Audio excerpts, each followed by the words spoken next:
আসসালামু আলাইকুম আমার ভাই বোনেরা, আমি নাজমুল ইসলাম। তোমাদের সবাইকে অনেক অনেক শুভেচ্ছা আর অভিনন্দন জানিয়ে শুরু করছি আমাদের ইজি অ্যাকাউন্টিং বই থেকে। আমরা পরবর্তীভাবে যে বোর্ডগুলো সলিউশন করছিলাম তারই ধারাবাহিক একটা পর্বে, এবং এই পর্বটা হচ্ছে ময়মনসিংহ বোর্ড 2025-এর অঙ্ক, এবং আমরা করতেছি হচ্ছে লেনদেনের অঙ্ক। লেনদেন যেহেতু অনেক বেসিক একটা অঙ্ক, যেখান থেকেই তোমাদের ভিত্তিটা গড়ে ওঠে, আমি চেষ্টা করি এই লেনদেনগুলোর প্রত্যেকটা একদম পিন পয়েন্ট সহকারে প্রত্যেকটা বিস্তারিতভাবে বোঝানোর জন্য। সো এটার জন্য হয়তো একটু বেশি সময় লাগে, বাট তোমাদের কাছে রিকোয়েস্ট, তোমরা কনসেন্ট্রেশন সহকারে এই অঙ্কগুলো একটু বারবার করে দেখিও। ইনশাল্লাহ তোমরা খুবই এনজয় করবে এবং খুবই ভালো একটা অঙ্ক।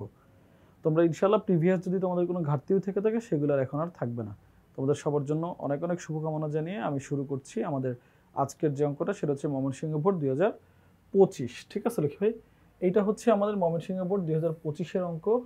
সো এটা খুবই ভালো একটা অঙ্ক। দেখো চমৎকারভাবে বলা আছে লেনদেনগুলো, যেটা সাথে আমাদের ডেবিট ক্রেডিট একটু প্র্যাকটিস করাইছে। সো চলো প্রথমে আমরা হচ্ছে কোশ্চেনটা একটু পড়ি। ক নম্বরে আমাদের বলছে লেনদেন নয় এমন ঘটনাগুলো চিহ্নিত করতে এবং মোট পরিমাণ। উপযুক্ত লেনদেনগুলোর মাধ্যমে প্রমাণ করো যে এ সমান সমান এল প্লাস ওই। উপযুক্ত লেনদেনগুলোর মাধ্যমে প্রমাণ করো যে এ সমান সমান এল প্লাস ওই। চমৎকারভাবে ওরা কোনো ভনিতা করে নাই যে বিবরণী ছকে বিস্তারিতভাবে বা নির্ধারিত ছকে বিস্তারিতভাবে এক তো ভনিতা করে নাই। ওরা ডিরেক্ট বলে দিছে এ সমান সমান এল প্লাস ওই। ঠিক আছে লক্ষ্মী ভাই। এরপরে বলছে সবুজ ট্রেডার্সের জুন মাসের ডেবিট এবং ক্রেডিট তৈরি করতে।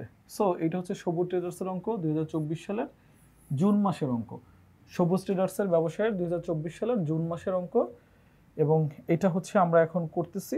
সো ক নম্বরে বলছে লেনদেন নয়, তার মানে লেনদেন নয় কোনগুলো? যেগুলো আমার প্রতিষ্ঠানের উপরে কোনো ইম্প্যাক্ট নাই, সেটা আর্থিক হোক বা অন্য যে কোনোভাবেই হোক, প্রতিষ্ঠানের উপরে আমার যে আর্থিক ইম্প্যাক্টটা নাই সেটাই হচ্ছে আমার লেনদেন নয়।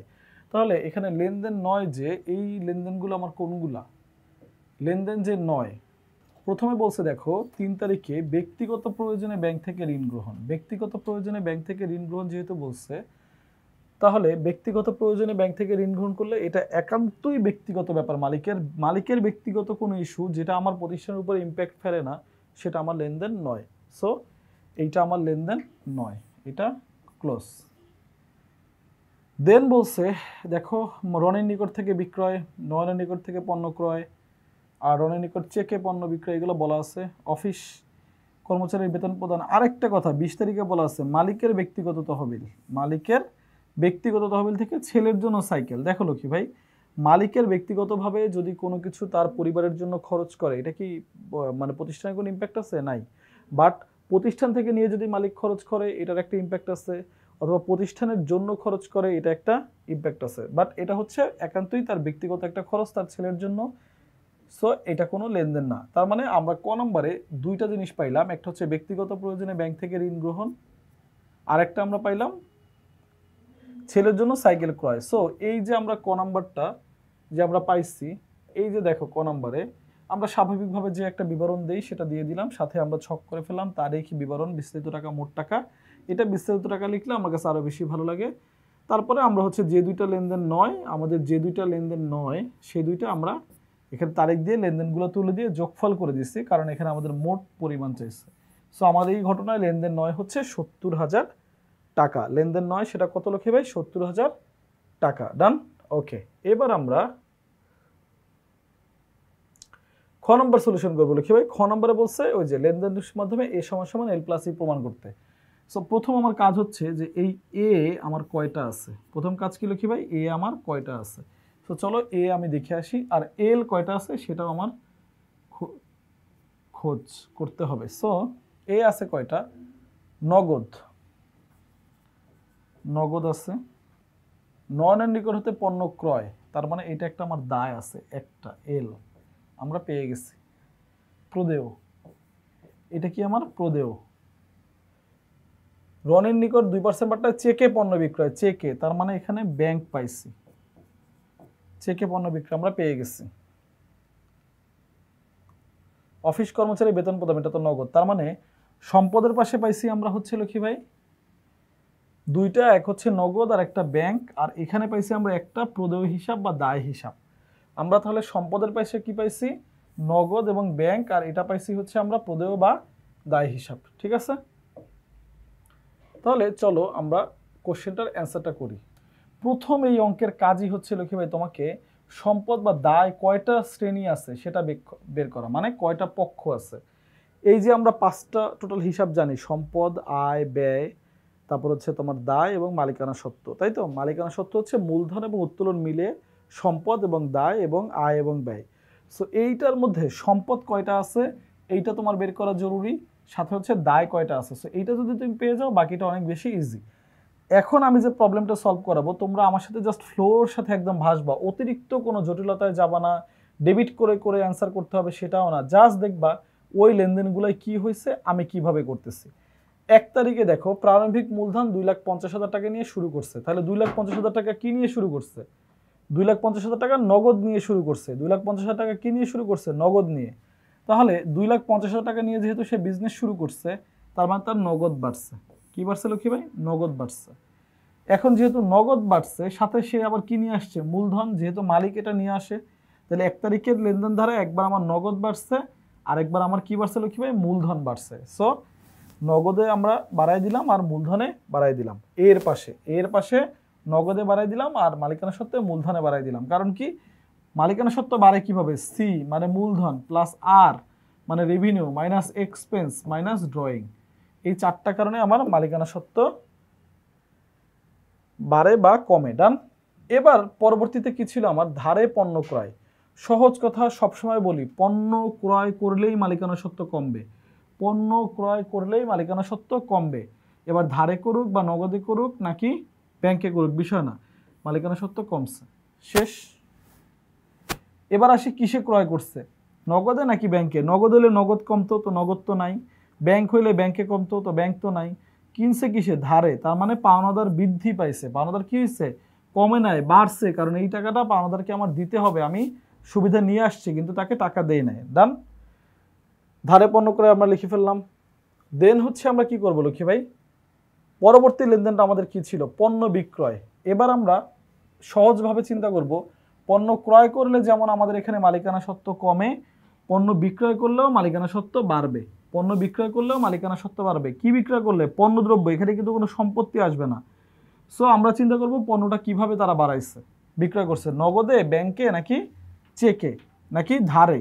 ঠিক আছে, তাহলে আমরা দেখলাম এই বিক্রয়টা তারা করছে হচ্ছে চেকে। সো আগে বিক্রয় করছে, তার মানে মালিকানা সত্ত্ব বাড়ছে, এটুকু শেষ। এবার কি নগদে বিক্রয় করছে? না, নগদে বিক্রয় করে নাই। এবার কি ধারে করছে? না, ধারে করে নাই। করছে কিসে? ব্যাংকে বা চেকে। সো আমরা ব্যাংকে বাড়াই দিলাম। শেষ। ওকে, এবার আসি লক্ষ্মী ভাই, লাস্ট যেটা জুন, ওরা কি করছে? বেতন প্রদান করছে। বেতনও একটা ব্যয়, বেতন একটা ব্যয়। তাহলে বেতন আমার যেহেতু একটা ব্যয়, এই ব্যয় হইলে আমার মালিকানা সত্ত্ব কমে না বাড়ে? এই ব্যয় হইলে আমার মালিকানা সত্ত্ব কমে না বাড়ে? ব্যয় হইলে মালিকানা সত্ত্ব কমে, ব্যয় হইলে মালিকানা সত্ত্ব কমে, ব্যয় হইলে মালিকানা সত্ত্ব কমে, মালিকানা সত্ত্ব কমে গেল। এরপরে আমার এই যে আমি বেতনটা দিচ্ছি, কিসে দিচ্ছি? নগদে দিচ্ছি, তার মানে আমার নগদও কমে গেছে। দেখো আমি ফ্লোটা কিভাবে সাজাচ্ছি লক্ষ্মী ভাই, সহজভাবে চিন্তা করো। প্রথম কথা হচ্ছে আমি টাকাটা কিভাবে দিচ্ছি, নগদে না ব্যাংকে? দিছি নগদে, নগদ থেকে কম। টাকা দিচ্ছি, কি এটা ব্যয় হয়েছে? কোন ব্যয়? আমাদের একটা নিয়মিত ব্যয়, তার মানে মালিকানা সত্ত্ব কমছে। আমি লেনদেন বাই লেনদেন তোমাদের একদম এক্সপ্লেন করে বুঝাচ্ছি, জাস্ট সহজভাবে চিন্তা করো আমার আসলে ঘটছে কি, যা ঘটছে সেই জায়গায় আমি বসাই দিচ্ছি। এবার সব বসানো শেষ, এখন কাজ আমার উদ্ধৃত টানা বা ব্যালেন্স টানা। তো নগদের যে আমার ব্যালেন্স আমি দেখলাম সব মিলে জাস্ট হয় 1,00,000 মানে 2,40,000। ব্যাংক আমার জন্য হয় কত? 49,000। দুইটা যোগ করে আমার সম্পত্তির পাশ হয় 2,89,000, 2,89,000। এবার আমার দায়ের পাশ কি আছে? ওই একটাই, সেই 40,000 হচ্ছে আমার দায়ের পাশ আছে। ডান। ডান। এরপর মালিকানা সত্ত্ব, মালিকানা সত্ত্ব কত আছে? 2,50,000 থেকে আমরা বাদ দিব কত? 2,50,000 থেকে আমরা বাদ দিব কত?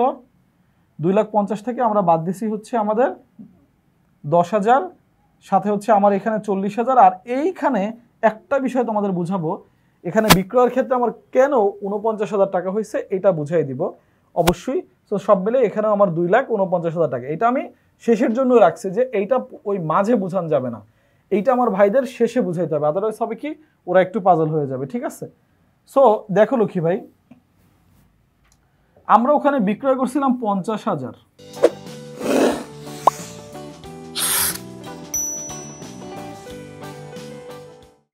এখন ওইটার উপরে আবার 2% বাট্টা ছিল, কারবারি বাট্টা আমরা এটাকে বলি। তো কারবারি বাট্টার কি আসলে কোনো অস্তিত্ব আছে আমাদের এখানে? কারবারি বাট্টা কি কখনোই কোনো লেনদেনে আসে নাকি ও সবার আগে বাদ হয়ে যায়? আচ্ছা, এবার কারবারি বাট্টা মানে কি? এই টাকার উপরে 2% আমরা কেনার সময় কি পাইছিল কি ভাই? ছাড় পাইছি বা ছাড় দিচ্ছি। বিক্রয় করার সময় আমরা ছাড় দিচ্ছি। তাহলে আমরা কি ওর কাছ থেকে এই টাকাটা রিসিভ করছি? না, আমরা ওর কাছ থেকে এই টাকাটা রিসিভ করি নাই। আমরা এই টাকার উপরে আমরা হচ্ছে 2% মানে হচ্ছে 1000 টাকা কম রিসিভ করছি। আমরা 2% বা 1000 টাকা কম রিসিভ করছি। তাহলে 1000 টাকা কম রিসিভ করা মানে কত রিসিভ করছি? 1000 টাকা কম রিসিভ করা মানে আমরা 50 থেকে 1000 টাকা বাদ দিয়ে 49,000 টাকা রিসিভ করছি। এইটা হচ্ছে আমার ফোকাস। এই 49,000 টাকাই আসলে আমার বিক্রয়, অ্যাকচুয়াল বিক্রয়, এবং এই 50,000 টাকা আসলে আমার বিক্রয় না। কারবারি বাট্টা থাকলে সবসময় ক্রয় হোক বিক্রয় হোক আগে কারবারি বাট্টা বাদ দিবা, দেন হচ্ছে ওই টাকাটা আমরা বসাবো। সো যে বিষয়টা নিয়ে তোমাদের সাথে কথা বলা, যেটা আমি বুঝাইলাম, আমাদের এখানে এই যে বিক্রয়ের জায়গায় আমরা 49,000 টাকা এই কারণেই লিখছি, কারণ হচ্ছে এখানে আমার কারবারি বাট্টা সহ 50,000 টাকা ছিল, সেটা বাদ দিয়ে দেন আমরা এখানে 49,000 টাকা নিয়ে আসছি। এই যে, ঠিক আছে রকি ভাই? সো যখন আমরা পণ্যদ্রব্য ক্রয় বিক্রয় করব তখন অবশ্যই কারবারি বাট্টা থাকলে আমরা সেটা বাদ দিয়ে করব। সো আমাদের যেই অঙ্ক দেখো এখানে এ হয়েছে কত? 2,89,000, আর এই দায় এবং মালিকানা সত্ত্ব মিলেও আমার 2,49,000 টাকা হয়ে গেছে। তার মানে এল সমান সমান ও ই বা ই যেমন আমার জন্য সত্য, তেমনি আমার এটাও সেম। সো আমাদের এটা শেষ হয়ে গেল লক্ষ্মী ভাই। এরপরে আমি করাবো হচ্ছে তোমাদের যেটা আমার পছন্দের, সেটা হচ্ছে ডেবিট ক্রেডিট। যেটা আমার পছন্দের সেটা হচ্ছে ডেবিট ক্রেডিট। আমরা করাবো এখন আমাদের এই অঙ্কে যে গ নাম্বারে বলছে ডেবিট ক্রেডিট করতে, সেটা করাবো। এবং এই ডেবিট ক্রেডিটটা আমি তোমাদের বুঝায় ইনশাল্লাহ চমৎকারভাবে করাবো। আমি বিশ্বাস করি তোমরা খুব পছন্দ করবে, ঠিক আছে? সো ক নাম্বারে বলছে আমরা মূলধন নিয়ে ব্যবসায় শুরু। কত টাকা? মূলধন নিয়ে ব্যবসায় শুরু হচ্ছে আমার 2,50,000 টাকা। সো এটার জন্য তোমরা একটা বেসিক ছক চাইলে ইউজ করতে পারো, যেমন তারিখ, হিসাবের বিবরণ, ডেবিট এবং ক্রেডিট হেডলাইন দিয়ে 5টা বা 4টা ঘর দিয়ে কখনো চাইলে টাকাও দিতে পারো, ঠিক আছে? সো প্রথমে যখন আমি এখানে আপাতত ছক ছাড়াই বোঝাচ্ছি, ছকটা ইনশাল্লাহ দেখাই যাচ্ছে তোমাদের। তো যেহেতু আমরা নগদান নিয়ে বিজনেস শুরু করছি, তার মানে আমার নগদ টাকা আসছে। নগদান হিসাব ডেবিট, নগদান হিসাব ডেবিট, মূলধন হিসাব ক্রেডিট। কেন লক্ষ্মী ভাই? নগদান আমার ডেবিট, অ্যাসেট বাড়ছে। নগদান আমার ডেবিট, অ্যাসেট বাড়ছে, এটা আমার সম্পত্তি বাড়ছে। আর মূলধন কি আমার? ওনার সিকিউরিটি, মালিকানা সত্ত্ব বাড়ছে, কারণ কি মালিক আমাকে দিচ্ছে। সো নগদান হিসাব ডেবিট, মূলধন হিসাব ক্রেডিট। এবং আমরা কিন্তু একটা ব্যালেন্স জানি যে সম্পদ অবলিক ব্যয় অবলিক উত্তোলন, যদি বাড়ে তাহলে ডেবিট আর যদি কমে তাহলে ক্রেডিট। এইটার অপোজিট কি? দায় অবলিক আয়, আর হচ্ছে মূলধন যদি থাকে বাড়লে ক্রেডিট, কমলে ডেবিট। শেষ। তাহলে আমরা নগদান হিসাব করে ফেললাম, মূলধন হিসাব করে ফেললাম, ডান। ওকে, এবার আমরা হচ্ছে 3 তারিখ করব। 3 তারিখ হচ্ছে এটা লেনদেন না, 10 তারিখ করব। নয়নের নিকট হতে পণ্য ক্রয়। লক্ষ্মী ভাই এবার আমরা করব নয়নের নিকট থেকে পণ্য ক্রয়। নয়নের নিকট থেকে পণ্য ক্রয় হলে কি হবে আগে ভালো করে দেখো। নয়নের নিকট থেকে আমরা পণ্য ক্রয় করছি, সহজ কথা ক্রয়। ক্রয় হিসাব কি? ডেবিট। নয়নের কাছ থেকে আমরা পণ্য করছি, ক্রয় হিসাব ডেবিট। কেন ডেবিট লক্ষ্মী ভাই? এটা একটা এক্সপেন্স, এই এক্সপেন্স বাড়ছে এর জন্য। এবার নয়নের নিকট থেকে পণ্য ক্রয় করছি, যদি নগদে করতাম তাহলে কি হইতো? নগদান। যদি আমরা ব্যাংকে করতাম তাহলে কি হইতো? ব্যাংক। যেহেতু এটা আমরা কিসে করছি লক্ষ্মী ভাই? যেহেতু এটা আমরা কিসে করছি? ধারে, তার মানে প্রদেয়, ক্রেডিট। তার মানে ক্রয় আমরা যেভাবেই করি, ক্রয় ডেবিট, নগদে করলে নগদান ক্রেডিট, ব্যাংকে করলে ব্যাংকে ক্রেডিট, আর যদি ধারে করি তাহলে প্রদেয় বা পাওনাদার হিসাব ক্রেডিট। সো আমাদের এই ডেবিট ক্রেডিটটা শেষ হয়ে গেল, এবং একসাথে আমরা 3টা জাবেদা শিখলাম। এটা মাথায় রাখবা লক্ষ্মী ভাই, এগুলো যে দিচ্ছি এগুলো যেন ভুলে না যাও। এরপর আমাদের কি বলছে লক্ষ্মী ভাই? রনের নিকট 2% বাট্টায় চেকে পণ্য বিক্রয়। রনের নিকট 2% বাট্টায় চেকে পণ্য বিক্রয়। সো রনের নিকট আমরা যে চেকে পণ্য বিক্রয় করছি, সহজ কথা আগে আসি। বিক্রয়, বিক্রয় করলে আমার কি হয়? আয় হয়। বিক্রয় হিসাব ক্রেডিট, বিক্রয় করলে আমার কি হয়? আয় হয়, তাহলে বিক্রয় হিসাব ক্রেডিট। বিক্রয় করলে আমার কি হয়? আয় হয়, তাহলে বিক্রয় হিসাব আমার ক্রেডিট। বিক্রয় হিসাব আমার জন্য ক্রেডিট। ঠিক আছে, ডান। এখন এটা বিক্রয় কিসে করছি? বিক্রয় আমার একটা রেভিনিউ বাড়াইছে। বিক্রয় আমি কিসে করছি? নগদে, তাহলে এখানে নগদ হইতো, নগদান হইতো। বিক্রয় আমি কিসে করছি? ব্যাংকে বা চেকে, তখন এখানে ব্যাংক হইতো। বিক্রয় আমরা করছি কিসে লক্ষ্মী ভাই? বিক্রয় আমরা করছি এখানে চেকে, এই যে চেক। আর যদি ধারে করতাম তাহলে হইতো প্রাপ্য। সো বিক্রয় আমরা এখানে কিসে করছি? বিক্রয় আমরা এখানে করছি হচ্ছে চেকে। বিক্রয় আমরা এখানে কিসে করছি লক্ষ্মী ভাই? চেকে। বিক্রয় আমরা এখানে কিসে করছি? চেকে। বিক্রয় আমরা এখানে কিসে করছি? চেকে। যেহেতু চেকে করছি, এর জন্য ব্যাংক, এর জন্য এটাকে কি হবে?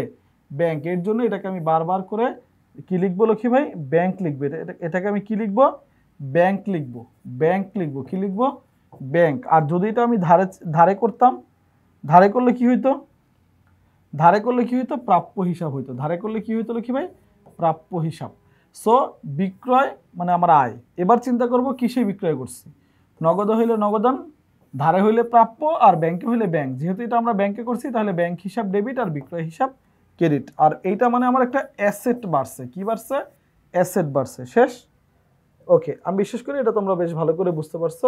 দুইটা যাবে, দেখ ক্রয়েরও দেখো একসাথে তিনটা করাইছি, এটারও একসাথে তিনটা করাইলাম। তারপরে এখানে টাকাটা কি হবে? টাকাটা ওই যে দেখো লক্ষ্মী ভাই, এখানে 50,000 আছে না, 2% বারটা বাদ দিয়ে তারপর হবে। তাহলে 50,000, 50,000, 50,000 ইন্টু 2%, তাহলে 1,000। এই বাদ দিয়ে আমার এই 49,000 টাকা দিয়ে আমাকে জাবেদা দিতে হবে, যেমনটা আমরা বিবরণী ছকেও করছি। সেটা ভালো করে মনে রাখিও, ঠিক আছে? লাস্ট আমাদের জন্য যেটা, সেটা হচ্ছে অফিস কর্মচারীর বেতন। সহজ কথা হচ্ছে ভাই, বেতন হচ্ছে ব্যয়, বেতন হিসাব ডেবিট। আর বেতন আমরা স্বাভাবিকভাবে কিসে দেই? নগদে দেই। তার মানে নগদান হিসাব ক্রেডিট। এখানে যেহেতু চেক বা ধারে কোনো কিছু বলা নাই, তার মানে বেতন হিসাব ডেবিট আর নগদান হিসাব ক্রেডিট। বেতন আমার জন্য কেন ডেবিট? একটা ব্যয় বাড়ছে, এক্সপেন্স। আমরা জানি সম্পত্তি অবলিক ব্যয় অবলিক উত্তোলন, বাড়লে ডেবিট কমলে ক্রেডিট। আর এরপর হচ্ছে নগদান। নগদান হচ্ছে আমার একটা সম্পদ, সম্পদ কমে গেছে, এর জন্য হচ্ছে ক্রেডিট। তার মানে বেতন হিসাব ডেবিট, নগদান হিসাব ক্রেডিট। সম্পত্তি বাড়ছে, এর জন্য আমার বেতন ব্যয় ডেবিট, সরি ব্যয় বাড়ছে এর জন্য বেতন ব্যয় ডেবিট। আর সম্পত্তি কমছে, এর জন্য হচ্ছে আমার নগদান ক্রেডিট। তাহলে আমরা এইটা হচ্ছে গিয়ে ডেবিট ক্রেডিটটা দেখি একটু আমাদের ছকে আমরা কিভাবে করছি। দেখো লক্ষ্মী ভাই, ডেবিট ক্রেডিট করার ছকটা এই যে সাধারণ একটা ছক, সুন্দর করে এখানে তোমাদের জন্য তারিখ বিবরণ, ওই যে ডেবিট ক্রেডিট বললাম, আর টাকা সহ লিখলে তুমি লিখতে পারো, কোনো সমস্যা নেই। সো এইটা হচ্ছে এটার বেসিক ছক। এভাবে করেই তোমরা প্রত্যেকটা ছক করবে এবং এই ডেবিট ক্রেডিটগুলো বসাই দিবা। আমার মূল ফোকাস ছিল ডেবিট ক্রেডিট কিভাবে আসে, কেন হয় সেটা বোঝানো।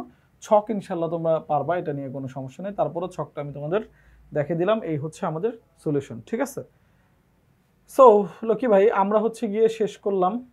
আমাদের হচ্ছে এখন শেষ হলো ময়মনসিংহ বোর্ড 2025। আমি বিশ্বাস করি তোমরা ম্যাথটা সবাই খুব ভালো করে দেখছো বা দেখবা, এবং তোমরা হচ্ছে এটাকে পার্টিসিপেট করবা। কোথায় কোথায় প্রবলেম আছে সেগুলো ফাইন্ড আউট করবা, কোথায় কোথায় তোমার কাছে মনে হচ্ছে এটা টাফ সেগুলো চিন্তা করবা। সো তোমাদের সবার প্রতি অনেক অনেক শুভেচ্ছা আর অভিনন্দন জানিয়ে আমি নাজবুল ইসলাম তোমাদের কাছ থেকে বিদায় নিচ্ছি। ইনশাআল্লাহ পরবর্তী কোনো বোর্ড নিয়ে তোমাদের সাথে দেখা হবে। সে পর্যন্ত তোমরা ভালো থাকো, নিজেদের যত্ন নাও এবং ভালো করে পড়াশোনা করো, নিজেকে ঠকায়ও না আমার ভাই বোনেরা। ইনশাআল্লাহ তোমরা অনেক ভালো করবা। তোমাদের সবার প্রতি অনেক শুভেচ্ছা। আসসালামু আলাইকুম, আল্লাহ হাফেজ।